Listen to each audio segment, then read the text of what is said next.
जिस तरीके की परिस्थितियां हैं, जनता, बिहार की जनता अगर उमड़ करके और कह रही हो कि नहीं हम महागठबंधन को वोट करेंगे, और महागठबंधन ऐसे सिपाही उतार दे कि कह नहीं नहीं नहीं हमको वोट नहीं चाहिए, तुम हमको पैसा लाओ, तुम हमारे फलाने आदमी को टिकट का जुगाड़ करो, अगर ये हरकतें करने पे उतारू हो जाए तो उसमें जनता का क्या दोष है? फिर बाद में केवल वोट चोरी का आरोप सेटअप करने से तो काम नहीं चलेगा।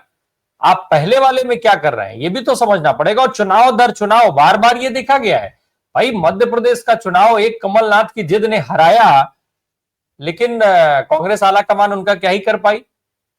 हरियाणा में जो परिस्थिति बनी, वोट चोरी अपनी जगह पे है, वोट चोरी का आरोप है, वोट चोरी स्टेब्लिश हो सकती है, नहीं हो सकती, क्या हो सकता है पता नहीं, बात की बात है। लेकिन पहले हम अपनी कमियां नहीं दूर करें, दूसरे की कमियों की हम खाली बात करते रहे। तो ये जो परिस्थिति है वो बिहार में शुरू हो चुकी है। एक जो माहौल बनता हुआ दिख रहा था, माहौल जो बना हुआ है, उस माहौल को बिगाड़ने का काम अब इन कांग्रेसियों ने शुरू किया है, और ये इनका पुराना इतिहास रहा है। अच्छा, दिक्कत क्या है कि कांग्रेस में एक तो बड़ी समस्या ये कि जिन लोगों को जिम्मेदारी सौंपी जाती है उनमें से मैक्सिमम जो है वो खाए घाए लोग हैं। अब वो इतना खा घा चुके हैं कि उनके पास कोई फर्क नहीं पड़ता उनको, वो वहां गए जलवा काट रहे हैं। काहे जाएंगे भाई हम होटल से निकल करके, हम क्यों जाए किसी क्षेत्र में, जब हमको होटल में सुकून है, बैठे बिठाए होटल में आराम से चैन पे टांग चढ़ा करके बैठे हुए हैं, 10 लोग बाहर लाइन लगा रहे हैं, नंबर लगाए हुए हैं कि भैया हम भी मिल रहे, भैया हम भी मिल रहे। सबको पता है कि टिकट इस समय लोग मांगते हैं। राजनीति करने वाला कौन सा व्यक्ति ऐसा होता है जो टिकट नहीं चाहता है? जब वो टिकट की बारी आती है तो भाई टिकट मांगता है आदमी। अब टिकट के लिए गणेश परिक्रमा जो होती है, उस प्रक्रिया की शुरुआत आखिर कहीं से तो हुई होगी ना। जब ये सारी चीजें सेंट्रिक की गई तभी तो वो गणेश प्रक्रिया शुरू हुई, और प्रत्याशी जो है फील्ड से ज्यादा समय बड़े बड़े नेताओं के चक्कर काटने में लगा रहता है। और उसके बाद अब एक ये नया सिस्टम चल गया कलेक्शन एजेंट वाला। अब तो तमाम प्रभारी और सह प्रभारी टाइप के लोग जो है वो कलेक्शन एजेंट हो गए, उनको वो वसूली करते हैं।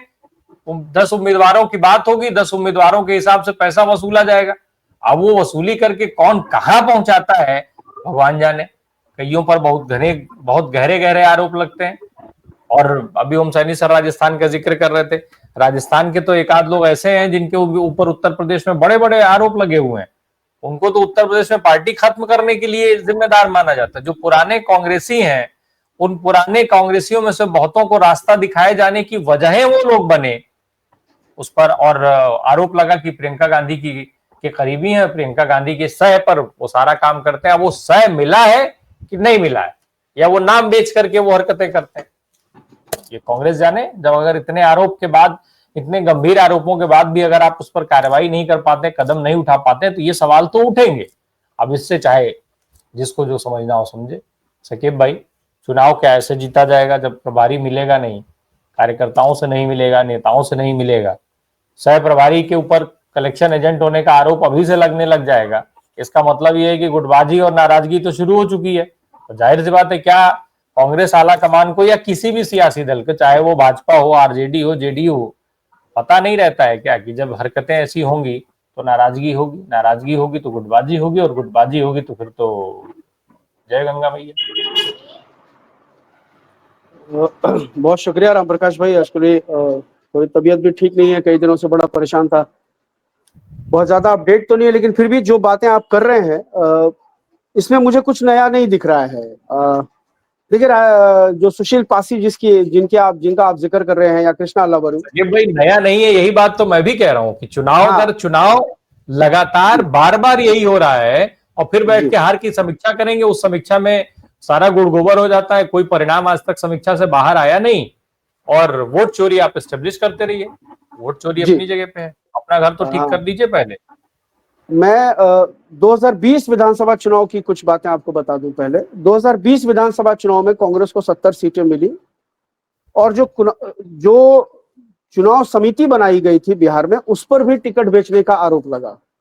आरोप यह था कि औने पौने जिन उम्मीदवारों की वार्ड पार्षद का चुनाव लड़ने की हैसियत नहीं थी, उनको कांग्रेस के टिकट दिए गए, उनसे मोटा माल वसूल किया गया। एक आरोप हमारे यहाँ की एक सीट है, जमालपुर की विधानसभा सीट है, वहां नीतीश की कैबिनेट में एक मंत्री हुआ करते थे, शैलेश कुमार, समाज कल्याण मंत्री हुआ करते थे। उनके सामने भी कांग्रेस ने एक ऐसा कैंडिडेट उतारा जिसके बारे में किसी को कोई कल्पना नहीं थी कि वो आदमी विधानसभा चुनाव का उम्मीदवार हो सकता है, जिसकी अपनी कोई छवि नहीं, जिसका अपना कोई पॉलिटिकल मतलब, कांग्रेस के वो तत्कालीन जिलाध्यक्ष थे लेकिन उनके पास कोई जन समर्थन नहीं था, लेकिन कांग्रेस ने अचानक से एकदम से उनको उम्मीदवार घोषित कर दिया। खबरें ये चली कि शैलेश कुमार जो जदयू के कद्दावर मंत्री हैं, समाज कल्याण मंत्री हैं, उन्होंने कांग्रेस के कुछ नेताओं को कुछ दिया सेवा शुल्क कि हमारे सामने आप चुनाव लड़ने की एक औपचारिकता मात्र पूरी कर लीजिए, एक डमी कैंडिडेट उतार दीजिए। अब उसी डमी कैंडिडेट के नाम पर शायद उनको भेजा गया, लेकिन चिराग पासवान ने वहां खेल खराब कर दिया। चिराग पासवान का उम्मीदवार वहां 17,000 वोट लेकर के निकल गया और ये महोदय जो है कांग्रेस वाले, ये 4-5,000 वोट से चुनाव जीत गए। अगर चिराग का उम्मीदवार वहां नहीं होता तो कांग्रेस वहां चुनाव नहीं जीतती, शैलेश कुमार का टिकट, शैलेश कुमार की जीत पक्की थी। ये एक प्रसंग मैं आपको बता दे रहा हूं, इसकी औपचारिक कोई पुष्टि मैं नहीं कर रहा हूं, ये चर्चाएं उसके बाद लगातार हुई, इस तरह की चर्चाएं।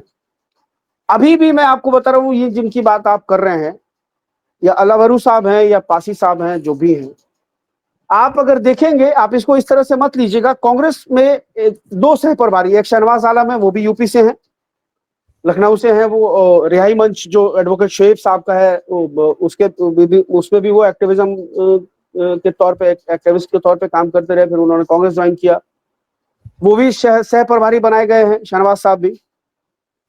लेकिन शहनवाज साहब लगातार फील्ड में रहते हैं, लगातार शहनवाज साहब फील्ड में रहते हैं। मेरी कई बार उनसे मुलाकात हुई, अभी हमारे बगल के जिले कुछ दिन पहले वो खगड़िया उनका दौरा हुआ, मुझे मालूम हुआ, मैंने शहनवाज भाई को फोन किया, मिलना है, बोले आ जाइए, और एकदम इजीली अवेलेबल हुए।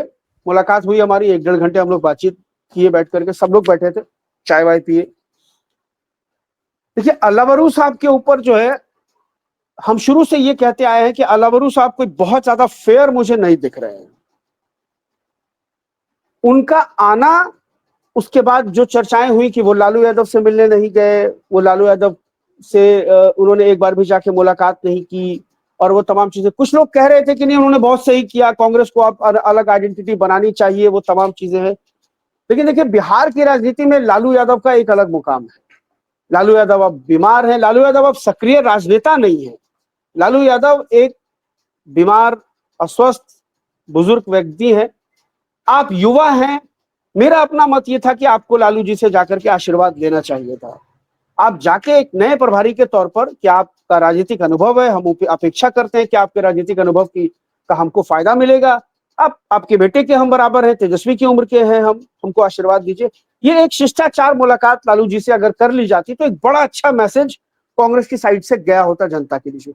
लेकिन इन्होंने एकदम वो बना के रखा, अपनी कॉलर खड़ा रखा कि नहीं, हम तो लालू जी से। और कुछ लोग जो कांग्रेस के अंधभक्त हैं, जिनको मैं अंधभक्त बोलता हूं, तो बड़ा खुश किया, लालू एकदम ने ठीक किया, उन्होंने लालू जी से नहीं मिले और फलाना ढिमाका।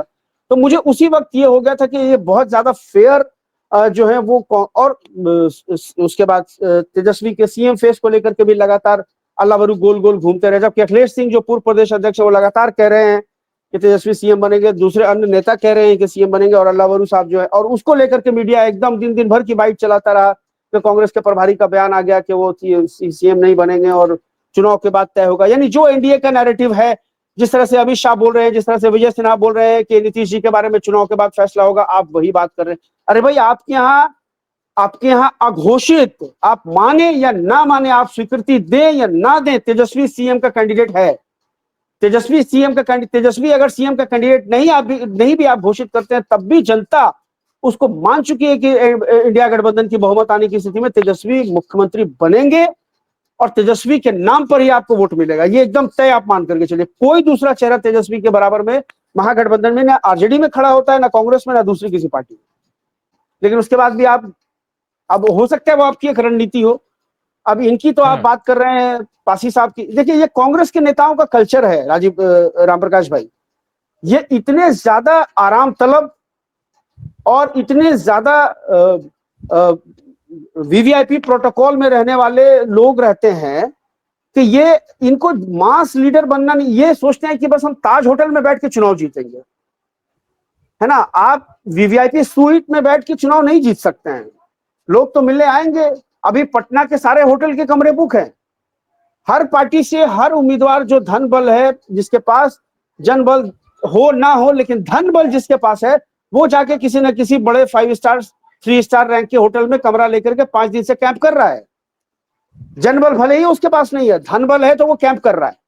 5 उसने जो है अपने जो है वो लोगों को रखा हुआ है, पर डे डेली वेज पे रखा हुआ है 10 लोगों को, उनको वो दिहाड़ी भी दे रहे हैं, 2-2 हजार रुपया रोज का दे रहा है, खाना पीना मस्त खिला रहा है बढ़िया होटल में, और टिकट मांगने के लिए सदाकत आश्रम, टिकट मांगने के लिए वीरचंद पटेल पद तो जदयू ऑफिस में, भाजपा ऑफिस में वो चक्कर कट रहे। हर राजनीतिक दल की यह हालत है, इसमें कोई नई बात नहीं। लेकिन यह है कि आप जमीन पर जब तक नहीं निकलेंगे, आप ग्राउंड में जब तक, आपके पास काफी समय होता है, आप साल भर पहले आप प्रभारी बन के आए, आप जमीन में, आप जो उन इलाकों में जाते जो आपके स्वजातीय क्षेत्र, जो महादलित इलाके हैं, जहां महादलित डिसाइसिव फैक्टर में है, वो चुनाव को प्रभावित कर सकते हैं, आप उन इलाकों में जाकर के लोगों से बातचीत करते, घूमते फिरते। अब आप पटना में बैठ गए हैं, पैसे लेने के आरोप तो बड़े गंभीर आरोप हैं। अगर आप इस तरह से चुनाव लड़िएगा, पैसे लेकर के ही अगर आपको देना है, तो फिर जो है फिर क्या क्रिटिक्स हम लोग करें किसी एनडीए के नेता के ऊपर में कि भाई वो पैसा लेकर के टिकट बेच रहे हैं और ये कर रहे हैं, है ना।